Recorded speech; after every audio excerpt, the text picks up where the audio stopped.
This is Southern Cross News with Joe Palmer. Good evening, everyone. Tasmania's aviation community is mourning the loss of one of our state's most respected rescue helicopter pilots. Roger Corbin has been confirmed as the man killed in the tragic helicopter crash at Hobart Airport last night. Another man is in hospital with serious injuries.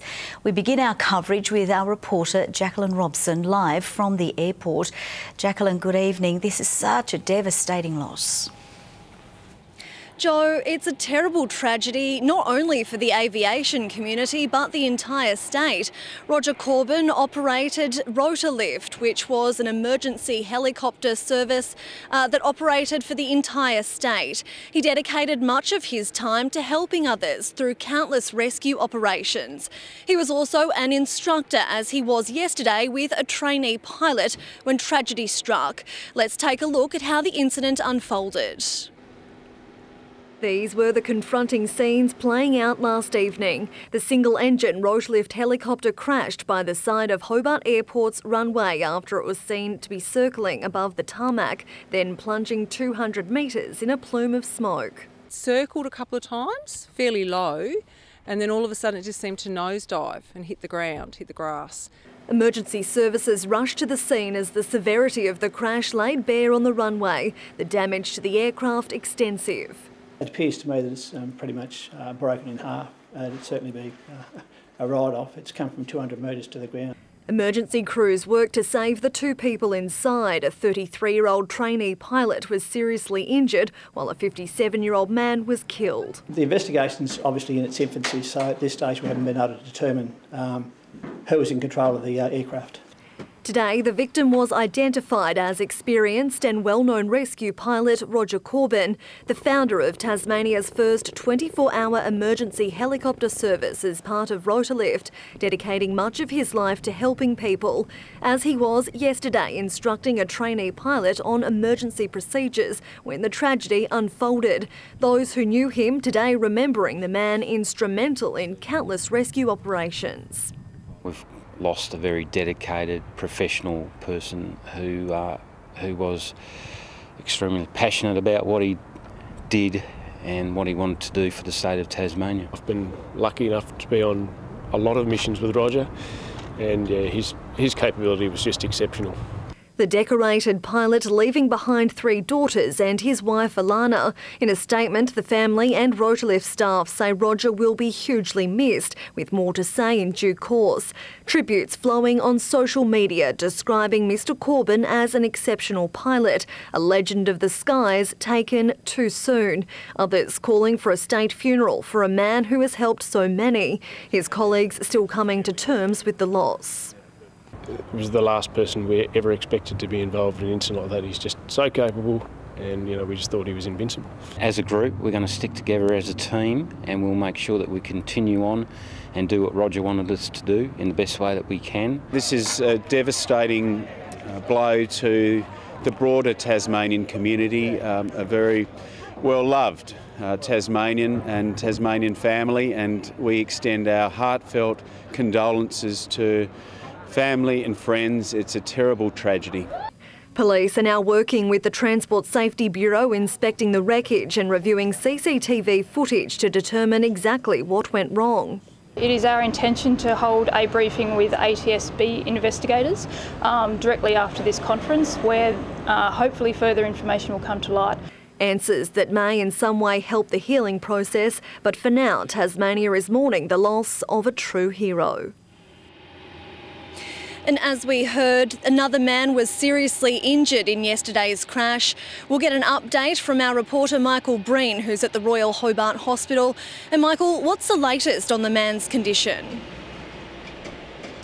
Well, Jacqueline, the 33-year-old trainee pilot remains in a serious but stable condition here in the Royal Hobart Hospital tonight. Police described him as drifting in and out of consciousness late yesterday. They, of course, want to speak to him to find out exactly what happened on board the helicopter.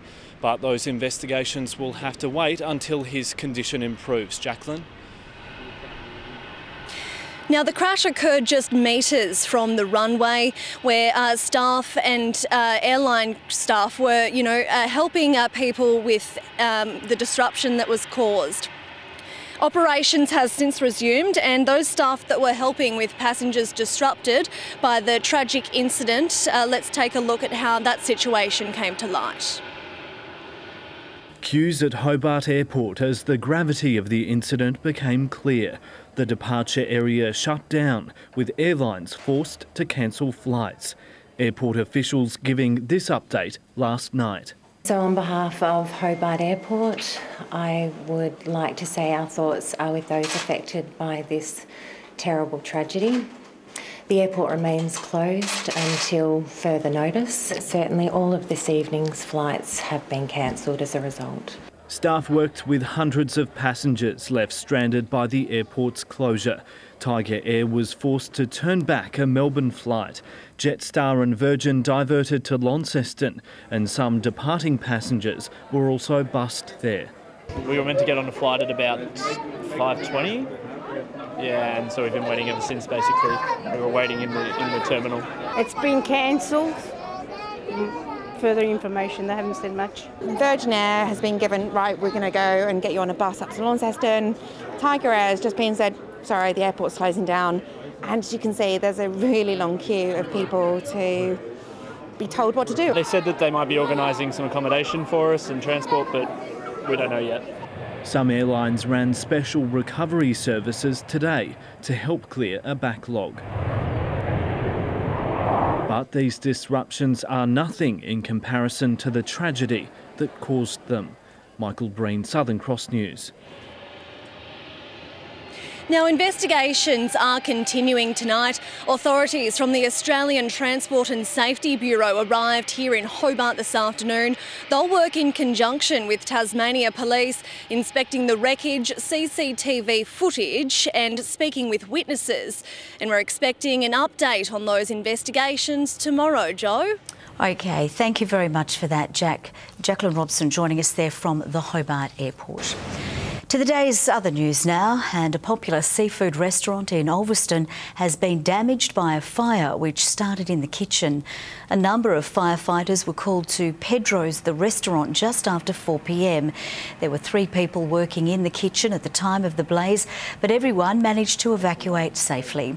The damage bill is estimated to be more than $300,000.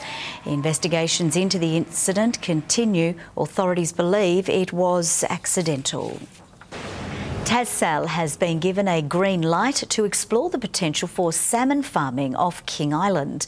The state government is allowing Tassal to explore an area stretching more than 100 square kilometres along the island's east coast. Tassal will need to go through all normal processes, including community consultation, if it wants to go ahead with any plans. Labor welcomes the idea, but environmental groups fear salmon farming will put King Island's clean green reputation at risk. Tasmania's newest Rhodes Scholar is calling on locals to lace up for next year's Run the Bridge in Hobart. Henry West, a leading researcher in heart disease, is on board as an ambassador for the event. Local health researchers receive a donation as part of each entry. Every donation that we get is working towards solutions and prevention mainly of cardiovascular disease, death and injury in Tasmania. The event began in 2010 with just a 10-kilometre road run. We've now added 3 additional events. We started with just over 1,000 participants. We've now got over 3,000 participants. Organisers say international runners are making Run the Bridge part of their preparation for next year's Commonwealth Games. More businesses are latching onto Tasmania's booming cycling sector. Our state is emerging as a major destination with new mountain biking developments. Olympic cyclist and mountain biker Scott Bowden inspects what's on offer at a new cafe workshop at Macquarie Point. Sometimes it's hard to prepare for the unexpected, and having something like this here where you can come and grab a tube or, spare tyre, something like that, it is, a really good thing to have around. Launched by the Premier today, it's the latest business to pop up, hoping to latch on to the burgeoning cycling sector, offering repair services, supplies and bikes for hire. It's ever increasing, even with the cruise ships coming in. We're offering a very large range of bikes, from mountain bikes for the guys who want to do some hardcore mountain biking on the mountain or up at Derby or Medina, to road riders. Developments like mountain biking tracks at Derby and Medina cementing Tasmania's place as a cycling destination. That's definitely spread to Europe, the word of how good the trails are. Hopefully we'll have more events that attract international riders. Michael Breen, Southern Cross News. For the first time in its 122-year history, Glendew Primary School will be performing a musical. 44 excited students from years 3 to 6 will take to the stage tonight after months of rehearsing to perform The Piper.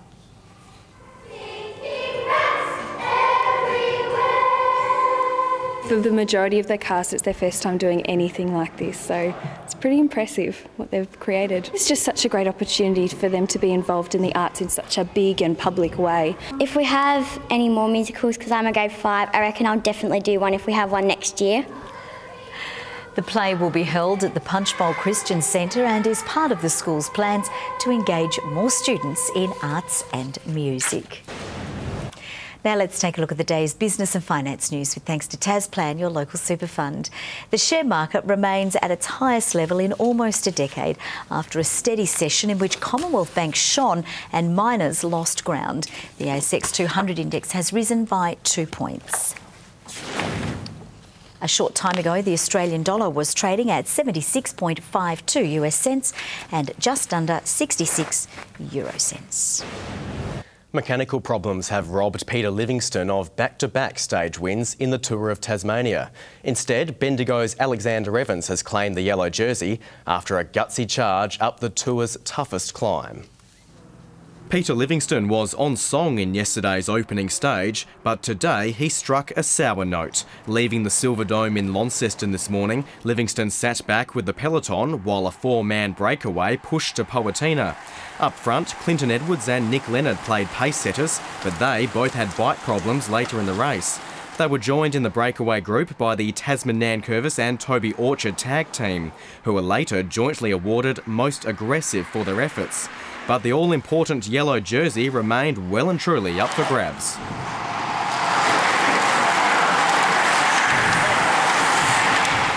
The peloton stuck together until the ruthless final climb. Livingstone won the sprint and King of the Mountain titles, but problems with his chain forced a costly bike change with just 8 kilometres to go, leaving a new champion to emerge at the summit. Alexander Evans, just 20 years old, taking today's title after passing New Zealand's Ian Talbot in the last kilometre. He finished 7th last year. He's worked this year. His first professional stage win. About 3k to go, he wasn't coming in.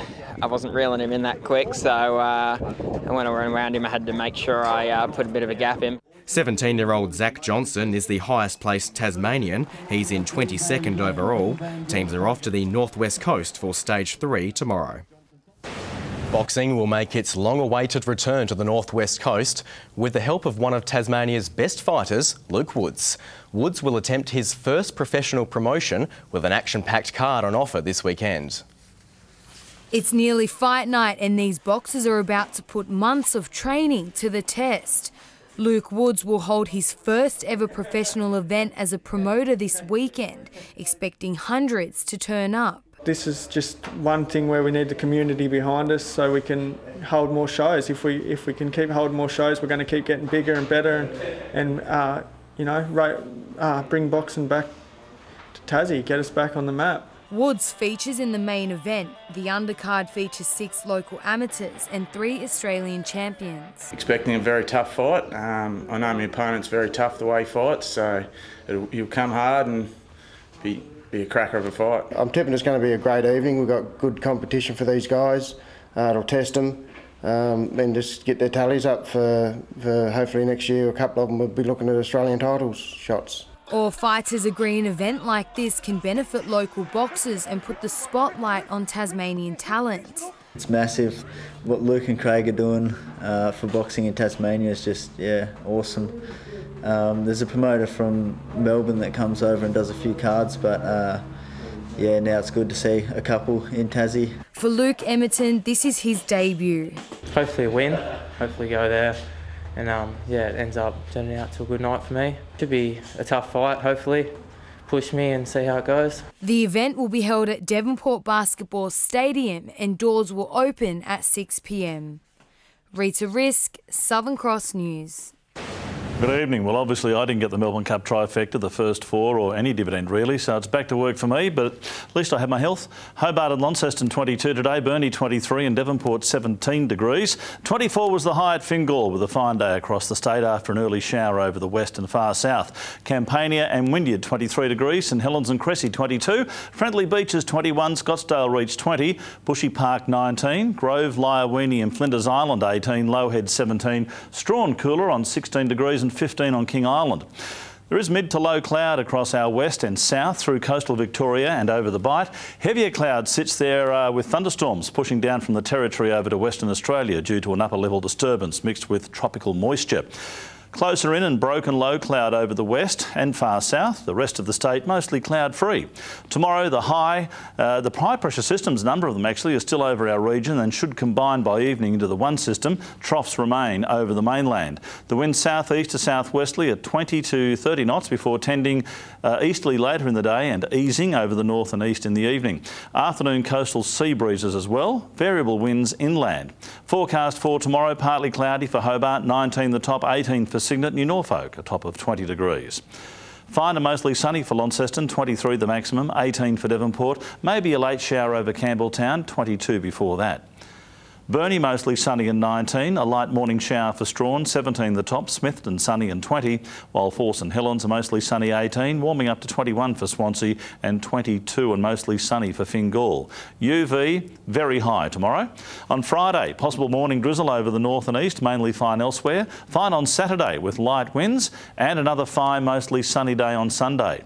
A possible shower or storm in Perth tomorrow, partly cloudy and warm in Adelaide, a mostly sunny 21 in Melbourne, sunny day Canberra and Sydney, and the chance of a possible storm for Darwin.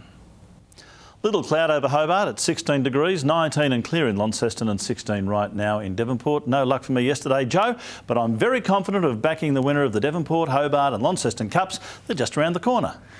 They are, but I am advising viewers at home not to take any notice of your tips. They're terrible. All right, before we leave you tonight, have you ever had trouble scratching an itch that's just out of reach? Well, this creative wombat at Cradle Mountain found an innovative solution to fixing that problem. The little guy can be seen using the boardwalk to scratch his lower back. And by the looks of it, he seems quite content after relieving that itch.